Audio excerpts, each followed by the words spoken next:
అమ్మను మించిన దైవం ఉన్నదా? జగమే పలికే శాశ్వత సత్యమిది.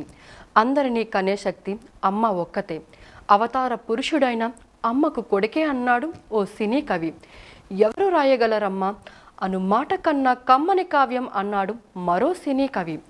ఈ మాటలు కవులు చెప్పినది తప్పు అంటూ నవమాసాలు మోసి పెంచిన తల్లిని రోడ్డుపాలు చేశారు ముగ్గురు కర్కశ హృదయులైన కుమారులు.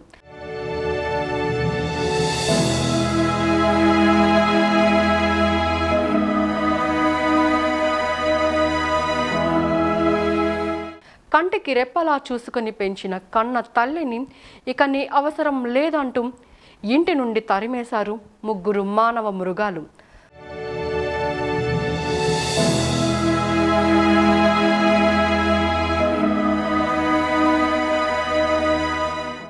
తన బిడ్డలకు ఆకలేస్తే తన ఆకలి చంపుకొని బిడ్డలు కడుపు నింపిన ఆ తల్లి తిండి పెట్టేవారు లేక ఆకలితో అలమటిస్తూ రోడ్డుపై కనపడ్డవారిని అన్నమో రామచంద్ర అంటూ ప్రాధేయపడుతుంది.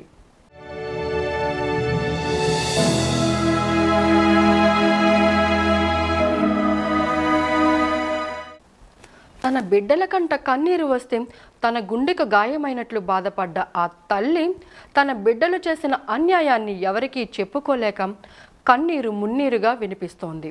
ముగ్గురు కొడుకులు నానా, ముగ్గురు కొడుకులు అన్నం పెడతాలేరు. అన్నం పెట్టకుండా బజార్లలో ఆడుకొని తిట్టాను నాన్న.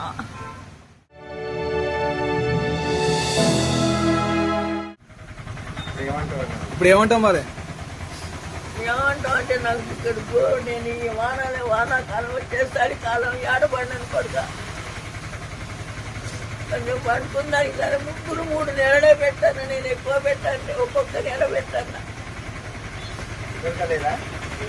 పెడతలేరు. ఆయన రాజా రా అంటాడు, పోయినా సరే అడుక్కుంటూ పోయినా. వచ్చి దగ్గరికి వచ్చి తీసుకుపోయినా తాగుతాడు, పంచాయతీ పెడతాను, గోల పెడతాను. ఇంత వాము నాకు పెట్టుకుంటాను భయం పడి నేను ఉండను నాన్ననే చెప్తాను.